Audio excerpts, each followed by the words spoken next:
Hello प्यारे बच्चों। आज की इस वीडियो में मैं कंटिन्यू करूंगा हमारा पी ब्लॉक एलिमेंट। और जैसा कि आप जानते हैं कि हम लोग ग्रुप 16 पढ़ रहे थे, तो उसी को मैं आगे कंटिन्यू करूंगा। लास्ट वीडियो में हम लोगों ने सल्फर किया था। आज की इस वीडियो में हम करेंगे सल्फर डाइऑक्साइड। तो हमारा टॉपिक है सल्फर डाइऑक्साइड। इस सल्फर डाइऑक्साइड में अगर आप देखेंगे तो इसमें ज्यादातर रिएक्शंस हमसे पूछी जाएंगी। तो रिएक्शंस पता ही है आपको, कंप्लीट दी रिएक्शन में आती है। तो सबसे पहले हम सल्फर डाइऑक्साइड की क्या पढ़ेंगे, प्रिपरेशन, कि सल्फर डाइऑक्साइड को कैसे बनाया जाता है। लेकिन मैं आपको जैसा कि पहले भी बता चुका हूं कि एग्जाम में ये आने के चांसेस बहुत ही कम होते हैं। कंप्लीट दी रिएक्शन आती है। तो फर्स्ट इज S+O2। तो क्या बन जाएगा बच्चों, ये दिया रहेगा, आपको सिर्फ प्रोडक्ट लिखना है। बहुत ही सिंपल है, SO2। नेक्स्ट, अगर आपका मन कर रहा है लेबोरेटरी में बनाने का, कि आप लेबोरेटरी में SO2 गैस बनाना चाहते हैं, तो बड़ा आसान है। कोई भी सल्फाइट SO3 2 नेगेटिव आपने लिया और इसके अंदर डाल दिया एसिड। तो देखो बच्चों क्या बन जाएगा, 2 हाइड्रोजन और 1 ऑक्सीजन, क्या बन जाएगा H2O, और साथ में निकल जाएगा SO2। तो ये हमारा लेबोरेटरी मेथड है। कौन सा मेथड है बच्चों, लेबोरेटरी मेथड। अब अगर आप सोच रहे इंडस्ट्री में बनाना चाह रहे हैं SO2, कोई अपनी फैक्ट्री लगाना चाह रहे हैं SO2 बनाने की, तो इसके लिए हम एक कंपाउंड लेंगे FeS2। क्या नाम है बच्चों FeS2 का, बता सकते हो? Iron pyrite. क्या नाम है? Iron pyrite. अब हमने इसकी रिएक्शन करवा दी ऑक्सीजन के साथ, क्या हो जाएगा, Fe और O मिलके क्या बन जाएगा, Fe2O3। और S और O मिलके क्या बन जाएगा, SO2। तो इस तरीके से हम हमारा सल्फर डाइऑक्साइड को बना सकते हैं। इसको बैलेंस भी कर लेते हैं। O2 अगर आप बैलेंस करेंगे तो ये 11 O2 आएगा, 2Fe2O3 प्लस 8 SO2। ये थी हमारी सल्फर डाइऑक्साइड को बनाने के मेथड। अब अगर हम इसकी प्रॉपर्टीज की बात करें, तो सबसे पहली बात आपको पता होना चाहिए कि जो सल्फर डाइऑक्साइड है, ये कलरलेस गैस है। कैसी गैस है बच्चों, कलरलेस। और इसकी बड़ी पंजेंट स्मेल होती है। तो it is colourless and pungent smell gas. और सल्फर डाइऑक्साइड जैसे कि आप जानते हैं, ये नॉन मेटल की ऑक्साइड है। तो it is acidic in nature, यानी अगर हम इसको पानी में डालेंगे तो क्या बन जाएगा, एसिड। तो SO2 प्लस H2O, तो मिलके क्या बन जाएगा, H2SO3। और जैसे कि सल्फर डाइऑक्साइड एसिडिक है, तो इट मीन्स जब हम इसकी बेस के साथ रिएक्शन करवाएंगे तो सोल्ट बनेगा। तो अगर हम इसके बेस के साथ रिएक्शन करवाएं तो NaOH प्लस SO2। तो NaOH हमारा बेस है, SO2 हमने पढ़ा भी एसिडिक है। तो NaOH बेस प्लस एसिड मिलके क्या बन जाएगा, सॉल्ट, Na2SO3 प्लस H2O। ठीक है बेटा। अगर आप इस Na2SO3 को फर्दर रिएक्ट करवा देंगे SO2 प्लस H2O से, तो क्या हो जाएगा, 2NaHSO3, सोडियम बाई सल्फाइड। क्या नाम है बच्चों इसका, सोडियम बाई सल्फाइड। मैं फिर आपको बार बार बता रहा हूं कि आप इसकी प्रैक्टिस कैसे करेंगे, रिएक्टेंट वाला पोर्शन लिख लेना और आपको सिर्फ प्रोडक्ट याद करना है। ठीक है बच्चों। नेक्स्ट रिएक्शन है SO2 प्लस Cl2। तो क्या बनेगा बच्चों, SO2 प्लस Cl2, बहुत सिंपल दिखाई दे रहा है हमें। ये मिलके बन जाएगा SO2Cl2। आप मुझे बता सकते हैं SO2Cl2 का क्या नाम है,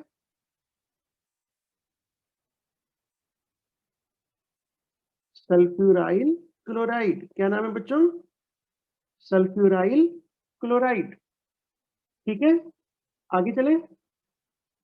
नेक्स्ट है SO2 प्लस O2। तो क्या बन जाएगा, of course SO3 in the presence of vanadium pentoxide. तो वेनेडियम पेंटाऑक्साइड की प्रेजेंस में ये हमारा बन जाएगा SO3। यहाँ पे एक और बहुत अच्छी बात है कि जो मॉइस्ट सल्फर डाइऑक्साइड है, it act as reducing agent. ठीक है बच्चों, मॉइस्ट सल्फर डाइऑक्साइड किस तरह से बिहेव करता है, रिड्यूसिंग एजेंट। रिड्यूसिंग एजेंट क्या होता है, बड़ा सिंपल, एजेंट है जिसका खुद का ऑक्सीडेशन हो जाए। तो जिसका खुद का ऑक्सीडेशन हो जाए उसे हम क्या बोलेंगे, रिड्यूसिंग एजेंट। तो आप जानते हैं कि यहाँ पे सल्फर का ऑक्सीडेशन नंबर कितना है, +4। और अगर इसका ऑक्सीडेशन होगा तो ये किस चीज में बदल जाएगा, +6 में। तो देखिए, इससे पहले कि मैं यहाँ पे एक रिएक्शन लिखूं, मैं आपको एक एनसीईआरटी का क्वेश्चन बताता हूं। यहाँ पे एनसीईआरटी का एक क्वेश्चन है, what happens when SO2 is passed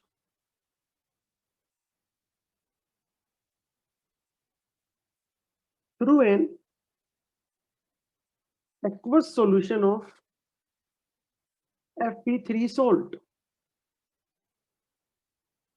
क्या होगा अगर हम सल्फर डाइऑक्साइड को पास करते हैं, इसमें से पास कर रहे हैं aqueous solution of Fe3 salt. देखिए, जैसा कि मैं आपको पहले भी बता चुका हूं कि पेपर में जब क्वेश्चन आएगा तो हमें रिएक्टेंट दिया होगा। अगर आप इस क्वेश्चन को भी ध्यान से देखें, देखिए आपको रिएक्टेंट दे दिया है।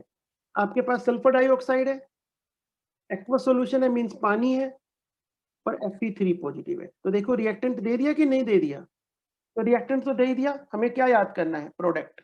देखो, एक बड़ा सिंपल था, मैंने एक आपको छोटी सी बात बताऊं। इन मैक्सिमम केसेस में अगर इस तरफ लेफ्ट हैंड को Fe3 है तो राइट हैंड को Fe2 प्लस आएगा। अगर लेफ्ट हैंड को Fe2 है तो उधर Fe3 आएगा। मोस्टली रिएक्शंस में आप देखेंगे ऐसा ही होता है। तो इधर Fe3 है तो इधर क्या हो जाएगा? Fe2।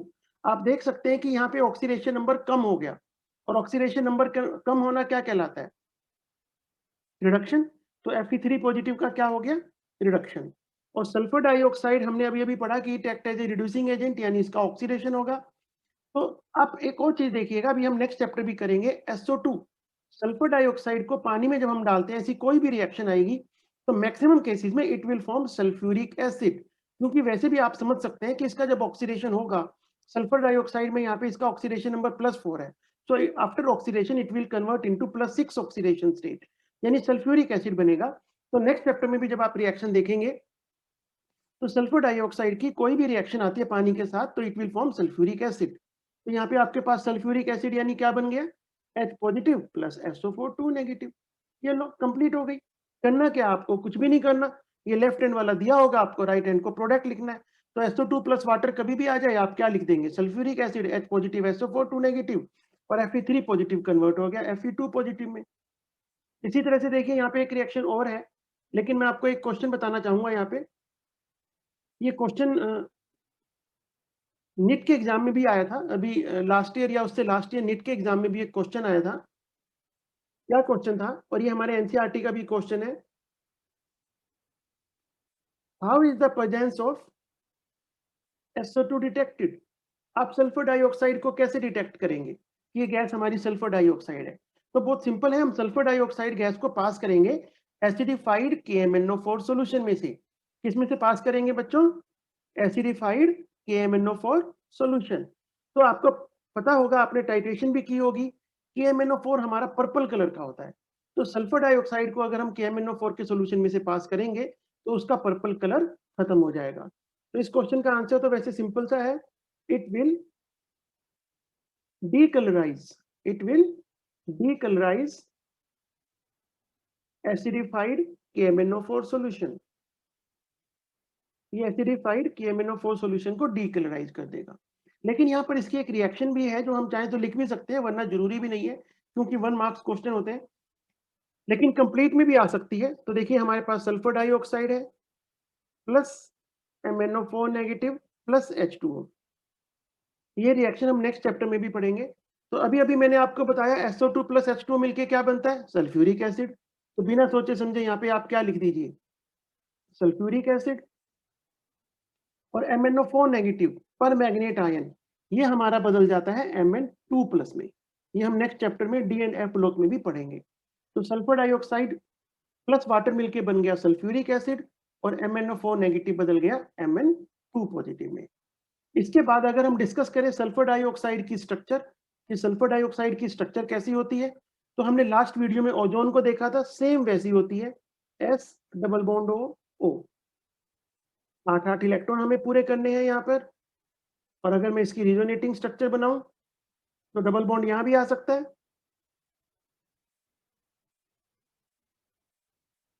तो ये सल्फर डाइऑक्साइड की रिजोनेटिंग स्ट्रक्चर बन गई है। एनसीईआरटी में एक क्वेश्चन है, कमेंट। मैं आपको क्वेश्चन पढ़ के सुना रहा हूं, एनसीईआरटी का इंटेक्स्ट क्वेश्चन है 7.21। Comment on the nature of 2 SO bond. Comment on the nature of 2 SO bond in SO2 molecule. तो आपको देखिए, आप देखिए डबल बॉन्ड इस तरफ भी आ सकता है, इस तरफ भी आ सकता है। इसका मतलब SO2 के अंदर सल्फर और ऑक्सीजन की बॉन्ड लेंथ क्या होगी? सेम होगी, just like in the ozone. तो बच्चों ये सब था हमारा किसके बारे में? सल्फर डाइऑक्साइड के बारे में। अब हम नेक्स्ट टॉपिक करेंगे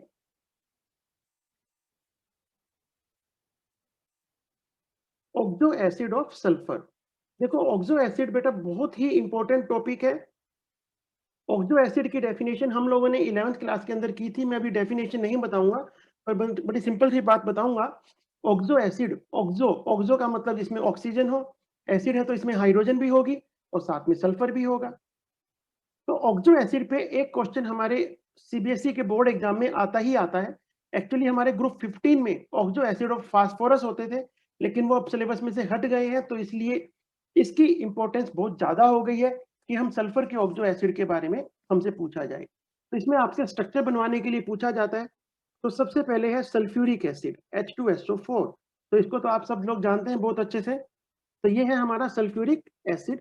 तो अगर हम इसकी स्ट्रक्चर बनाएंगे, S double bond O double bond O OH OH, तो this is your sulphuric acid. आप देख सकते हैं कि यहाँ पर सल्फर के 6 बॉन्ड है। इज इट क्लियर बच्चों? और एक एसिड जितने H पॉजिटिव लूज कर सकता है वो उसकी बेसिसिटी कहलाती है। तो इसकी बेसिसिटी यहाँ पर कितनी है बच्चों? तो कितने H पॉजिटिव लूज कर सकता है ये? 2। तो इसकी बेसिसिटी यहाँ पर कितनी है? 2 है। क्लियर है यहाँ तक बच्चों? इसके बाद नेक्स्ट है हमारा पायरोसल्फ्यूरिक एसिड। पायरो का क्या मतलब होता है? पायरो का मतलब होता है 2, डाई सल्फ्यूरिक एसिड। इसको अगर आप चाहें तो इसको आप डाई सल्फ्यूरिक एसिड भी बोल सकते हैं, कोई दिक्कत नहीं है। Disulphuric acid. तो देखो बच्चों, मैंने इसको कैसे याद रखने का तरीका सोचा है। सल्फर डाइऑक्साइड तो हमें, सल्फ्यूरिक एसिड तो आता है हमें बनाना। This is sulphuric acid. एक सल्फ्यूरिक एसिड और बना देता हूं।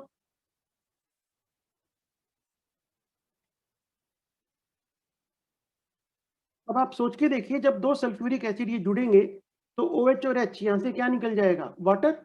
तो अगर यहाँ से वाटर निकल गया तो हमारे पास सिर्फ क्या बच गई? एक ऑक्सीजन। तो ये जुड़ जाएगी यहाँ पे, बस बन गया। तो this is your pyrosulphuric acid. क्या फार्मूला बन गया भाई? कितनी हाइड्रोजन है? 2। कितनी सल्फर है? 2। ऑक्सीजन कितनी हो गई? 1 2 3 4 5 6 7। H2S2O7। इसका एक नाम और होता है बच्चों, बताओगे? ओलियम। काफी इंपॉर्टेंट नाम है। क्या नाम होता है? Oleum, H2S2O7। नेक्स्ट इज, तो मैं यहीं पे करेक्शन करूंगा। जो नेक्स्ट हमारा है इसका नाम है पर ऑक्सो डाइसल्फ्यूरिक एसिड। क्या नाम है बच्चों? पर ऑक्सो डाइसल्फ्यूरिक एसिड। तो आपको नाम से पता लग रहा है, पर ऑक्सो डाइसल्फ्यूरिक एसिड, यानी जो डाइसल्फ्यूरिक एसिड है इसमें एक ऑक्सीजन और ज्यादा कर दी हमने। तो कुछ नहीं करना, ये ऑक्सीजन हटाया, ठीक है बच्चों। क्या करेंगे? एक ऑक्सीजन और ऐड कर देंगे, बस बन गया। तो दिस इज योर पर ऑक्सो डाई सल्फ्यूरिक एसिड।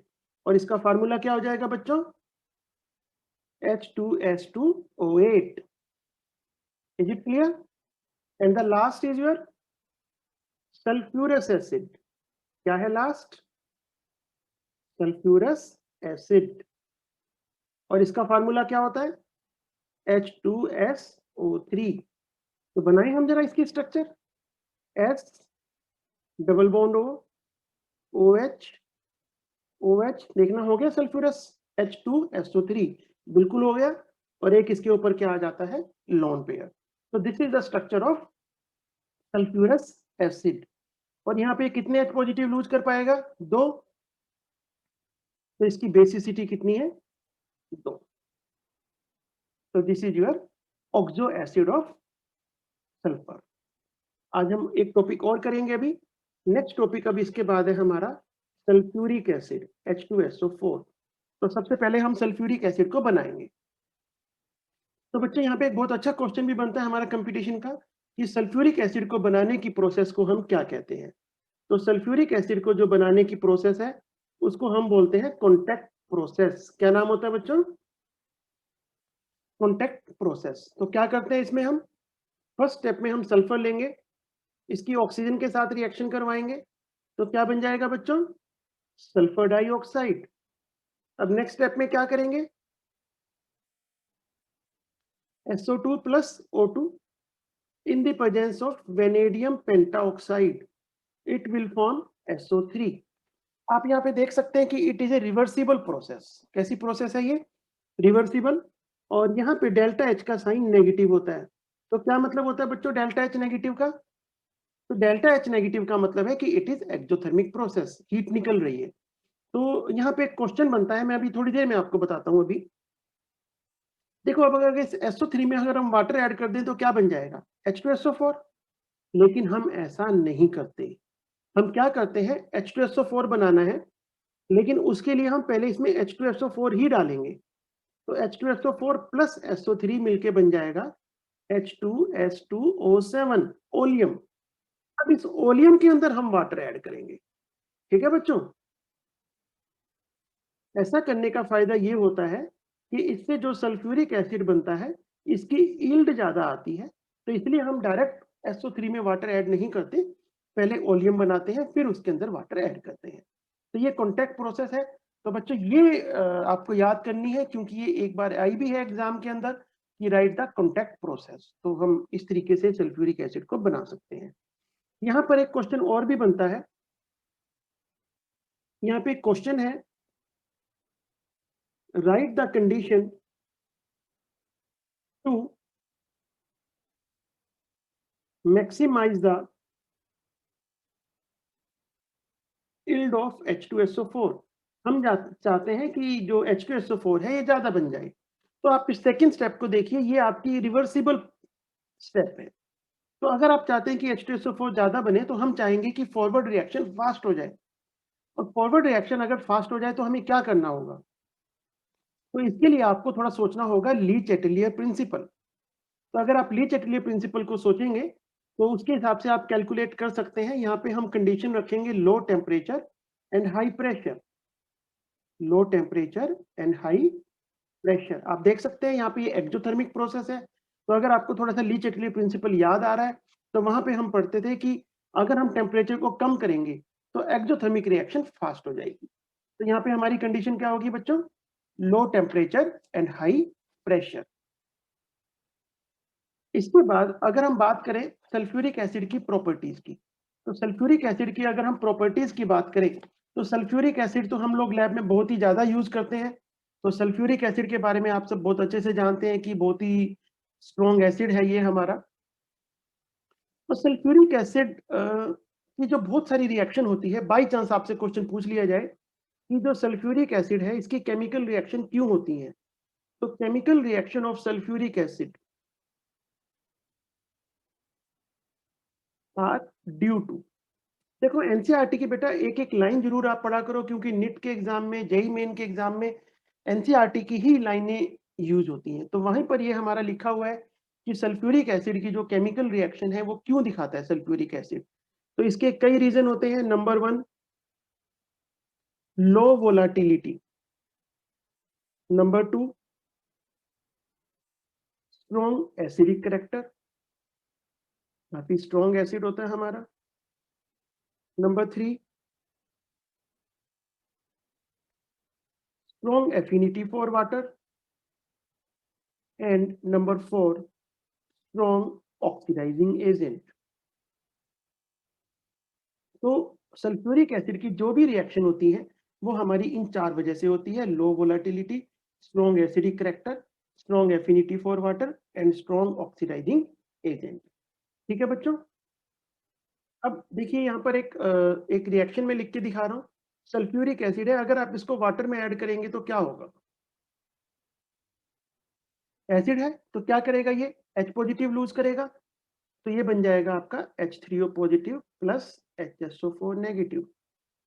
और क्योंकि पहला H पॉजिटिव निकला है तो मैं इसको ऐसे बोल दूं यहाँ पे Ka1 means first dissociation constant. अब इसको फिर से वाटर में ऐड कर दिया, तो ये एक और H पॉजिटिव लूज करेगा और ये बन जाएगा SO4 2 नेगेटिव।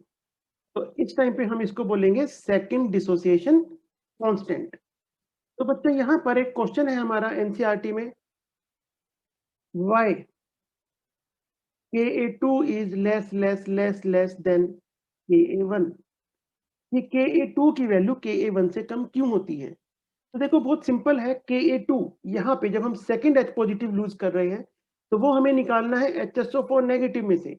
यहाँ पे नेगेटिव चार्ज है और आप क्या लूज करना चाह रहे हैं? Positive H positive. तो हम जानते हैं कि पॉजिटिव और नेगेटिव के बीच में अट्रैक्शन ज्यादा होता है, अट्रैक्शन ज्यादा है तो H पॉजिटिव को निकालना बहुत डिफिकल्ट होगा, तो इसलिए Ka2 की वैल्यू कम है। तो क्या आंसर लिखूं बच्चों मैं यहाँ पे? इसका आंसर क्या होगा? Because it is difficult because it is difficult to remove H positive from uni negative HSO4 negative, क्योंकि ये मुश्किल है, डिफिकल्ट है H पॉजिटिव को रिमूव करना from uni negative HSO4 negative. Is it clear बच्चों?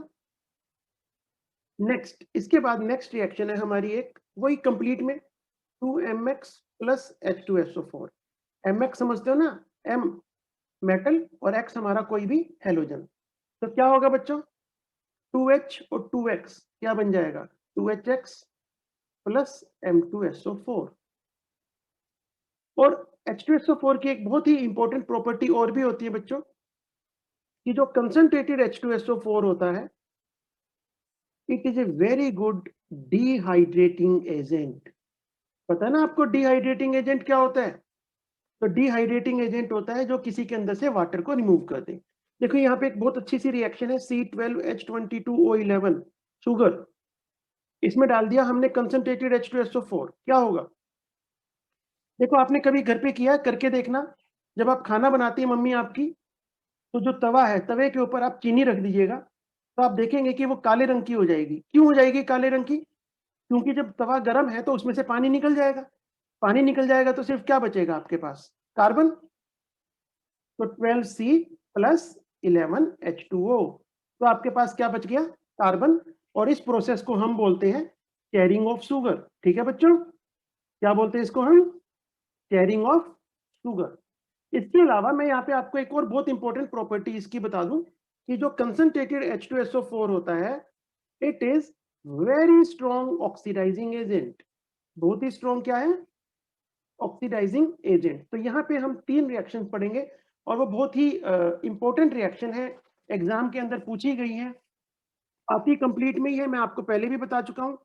Cu plus 2H2SO4, this is your concentrated H2SO4. Sulfur plus H2SO4, this is concentrated H2SO4. C plus H2SO4, this is concentrated H2SO4. देखिए H2SO4 oxidising agent है, बहुत simple बात है, इसका reduction होगा, तो reduction होगा तो क्या बनेगा? तो H2SO4 की रिडक्शन से बनता है SO2 प्लस H2O। तो बच्चों कितना आसान काम है, बिना सोचे समझे हर रिएक्शन में लिख दो SO2 प्लस H2O। कुछ भी नहीं करना, रिएक्टेंट आपको दिया होगा, सिर्फ प्रोडक्ट लिखना है। तो H2SO4 ऑक्सीडाइजिंग एजेंट है, इसका रिडक्शन होगा तो क्या बन जाएगा? SO2 plus H2O। सिर्फ एक चीज याद करनी है आपको, अगर कॉपर है, अब इसका ऑक्सीडेशन होगा, तो कॉपर के ऑक्सीडेशन से बनेगा CuSO4। सल्फर के ऑक्सीडेशन से SO2 ही बनता है, तो रिएक्शन यहीं पे खत्म हो गई। और कार्बन है, कार्बन के ऑक्सीडेशन से क्या बन जाएगा? CO2। खत्म। बस ये रिएक्शन है, तीनों रिएक्शन बहुत ही इंपॉर्टेंट रिएक्शन है हमारी ये, तो इनको अच्छे से करिएगा। कुछ नहीं है, रिएक्टेंट दिया हुआ है, बड़ा सिंपल सा कंसेप्ट है। H2SO4 किस चीज में कन्वर्ट हो जाएगा? SO2 प्लस H2O में। और कॉपर से कॉपर सल्फेट, सल्फर से SO2 ही बनता है, C से CO2 बनेगा। It is very simple. हाँ, पर अब इसके बाद इसके यूजेज हैं, यूजेज ऑफ H2SO4, तो वो आपको खुद पढ़ना है एनसीईआरटी से, बड़े ध्यान से उसको पढ़ लीजिएगा और कॉपी में नोट कर लेना। तो इसी के साथ बच्चों यहाँ पर हमारा ग्रुप 16 खत्म हो जाता है और नेक्स्ट वीडियो में हम स्टार्ट करेंगे ग्रुप 17। इसको बहुत अच्छे से देखना है, कोई भी डाउट है तो क्या करोगे? चैट बॉक्स में मुझसे पूछ सकते हैं आप। ठीक है बच्चों, और कमेंट्स जरूर किया करो ताकि मुझे पता लगे कि आप में से किस किस ने देखा है और क्या हम इसमें और क्या अच्छा कर सकते हैं? और अगर कोई भी डाउट है तो वो भी आपको इसमें पूछना है। थैंक यू बच्चों, थैंक यू बेटा।